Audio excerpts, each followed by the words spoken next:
Saya hanya ingin mengingatkan negara kesatuan Republik Indonesia dari Sabang sampai Merauke yang terdiri dari ratusan suku bangsa dan bahasa, ya ikhwan.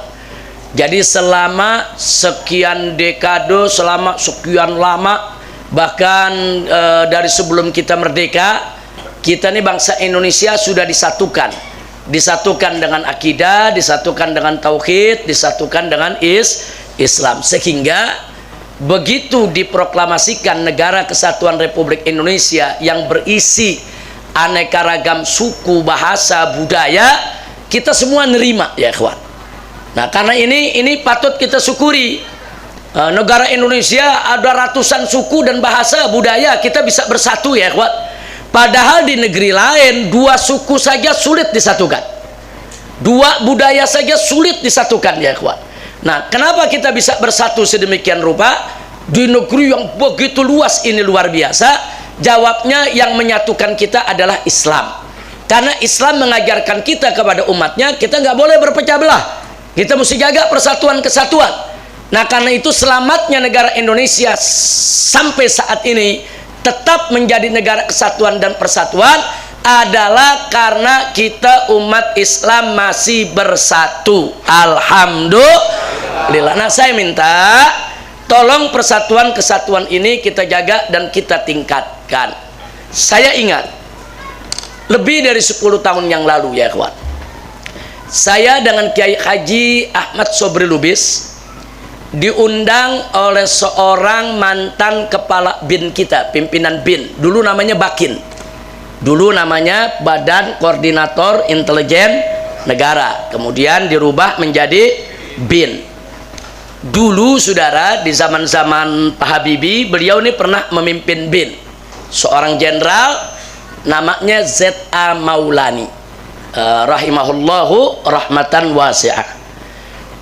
Beliau seorang jenderal, beliau dulunya alumni PII, Pelajar Islam Indonesia. Jadi artinya pengetahuan agamanya, semangat keagamaannya tuh cukup kuat, ya kuat.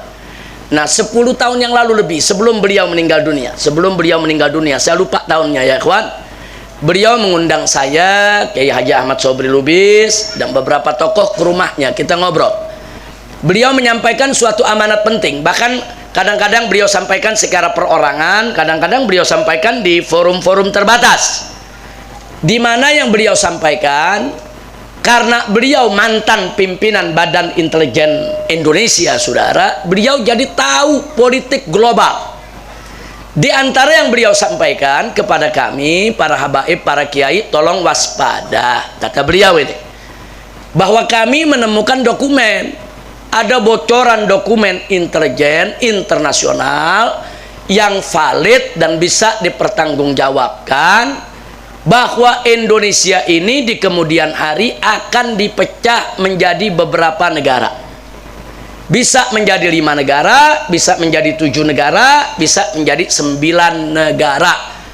Jadi bisa nanti ada negara Aceh, negara Sumatera, negara Jawa, negara Pasundan, saudara, negara Borneo, Kalimantan, negara Maluku, saudara, negara Irian, dan lain sebagainya. Nah, yang saya ingat, beliau titipkan amanat, tolong jaga umat, tolong jaga persatuan kesatuan bangsa, jangan sampai kita dipecah. Jadi dokumen yang dibocor ini bukan sembarang dokumen. Yang kita dapatkan informasinya, ini dokumen dari 15 badan intelijen negara-negara asing di bawah komando Amerika Serikat, Pentagon, ya ikhwan. Nah, ini yang mesti kita waspadai. Nah, kenapa beliau menyampaikan untuk agar kita waspada? Jangankan Indonesia, dulu Uni Soviet itu negara besar, negara kuat, saudara, bahkan bala tentaranya, personilnya jutaan, punya nuklir, punya senjata super canggih, tentaranya serba terlatih, saudara. Tapi begitu dipecah, saudara, oleh Amerika dan sekutunya, pecah menjadi negara-negara kecil, ya kawan. Ada Rusia, ada Ukraina, saudara, kemudian ada Uzbekistan, Turkistan, dan lain sebagainya, saudara. Pecah. Artinya apa? Kalau kita bicara secara fisik, ya, ini kita bicara fisik, kalau Soviet saja negara yang begitu kuat, saudara, bisa dipecah, apalagi Indonesia. Indonesia, bukan kita kecilkan kekuatan Indonesia, karena memang kalau dibandingkan dengan Uni Soviet, bala tentara kita aja nggak seberapa. Tentara Indonesia nggak sampai 1 juta kok, saudara. Dengan 270 lebih juta warganya, tentaranya nggak sampai 1 juta, saudara. Sementara Uni Soviet atau Cina ini sekarang negaranya, itu dia punya tentara puluhan juta, saudara. Nah, jadi artinya apa? Negara model Uni Soviet saja yang gagah, hebat, kaya, punya persenjataan canggih, bisa dipecah kok jadi sekian negara. Apalagi Indonesia. Makanya kadang-kadang dunia heran-heran, kenapa Indonesia belum pecah juga? Padahal senjatanya nggak berapa kuat, tentaranya nggak berapa banyak, kok belum pecah juga nih? Ekonomi juga nggak berapa kuat, saudara. Nah, tapi sekarang mereka mulai menyadari, oh ini kekuatan Indonesia nggak bisa dipecah karena mayoritas Muslim. Dari Sabang sampai Merauke Muslimnya bersatu. Darah Indonesia mereka itu tuh sudah berurat berakar dalam dirinya. Jadi mereka nggak sebut lagi saya Jawa, saya Sunda, saya Madura, saya Padang, nggak. Kami Indonesia. Nah, persatuan ini yang mereka takut, saudara. Maka itu sekarang mereka lihat, kalau mau pecah Indonesia, ya pecah umat Islamnya. Selama umat Islam bersatu, Indonesia nggak bakal pecah, ya kawan. Makanya sekarang ke Indonesia dimasukin macam-macam aliran. Aliran-aliran yang bikin umat Islam pecah, saudara. Satu sama lainnya saling mengkafirkan, satu sama lainnya saling menyesatkan, diadu kita satu sama lainnya, saudara. Karena mereka tahu kekuatan bangsa Indonesia ada pada umat Islam. Nah, maka itu saya minta tolong jaga persatuan kesatuan kita. Dan saya yakin selama Ahlus Sunnah wal Jamaah menjadi mayoritas di Republik Indonesia, insya Allah musuh sebesar apapun, sekuat apapun, nggak bakal bisa untuk pecah belah kita, saudara. Jaga aswaja kita nih, jaga, saudara. Jangan sampai anak-anak kita jadi liberal, saudara, jadi ikut pemikiran-pemikiran di luar Ahlus Sunnah, saudara, yang seenaknya mengkafir kanan, mengkafirkan kiri, saudara. Jangan. Jaga akidah Ahlus Sunnah wal Jamaah, jaga akhlak yang diajarkan oleh guru-guru kita di Ahlus Sunnah wal Jamaah. Insya Allah Indonesia nggak bakal pecah, ya kawan. Tapi kalau kita nggak jaga, bisa jadi 5-10 tahun ke depan nama Indonesia hanya tinggal kenangan. Mungkin nanti di peta udah nggak ada lagi tuh negara Republik Indonesia. Bisa jadi nanti di peta yang adanya negara Aceh, negara Sumatera, negara Borneo, negara Maluku, negara Salebes, yaitu negara Sulawesi, saudara. Na'udzubillah min itu. Kalau itu terjadi repot. Nanti dari Jakarta mau ke Jawa Barat aja pakai paspor tuh. Ya kalau Jawa Barat jadi negara Republik Pasundan mau bilang apa? Mesti pakai paspor, saudara. Nah, itu akan mempersempit ruang gerak dakwah kita, memecah belah daripada hubungan kita, dan itu tidak boleh terjadi. Setuju? Siap bersatu? Siap jaga Indonesia? Takbir! Sallu ala Nabi. Nah, ini sebetulnya saya sudah sampaikan di mimbar-mimbar.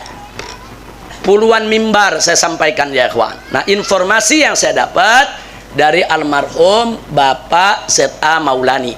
Cuman ada salah satu mimbar saya salah sebut. Saya bilang dari almarhum Kiflan Zain. Nah, itu salah sebut. Pak Kiflan Zain masih hidup. Beliau belum meninggal dunia, saudara. Mungkin saya salah sebut karena yang ini Z.A. Maulani, ada Z-nya, saudara. Yang ini Kiflan Zain, ada Z-nya juga terakhir. Nah, akhirnya jadi Mugallab itu nama. Sebetulnya yang informasikan saya bukan Pak Kiflan Zain.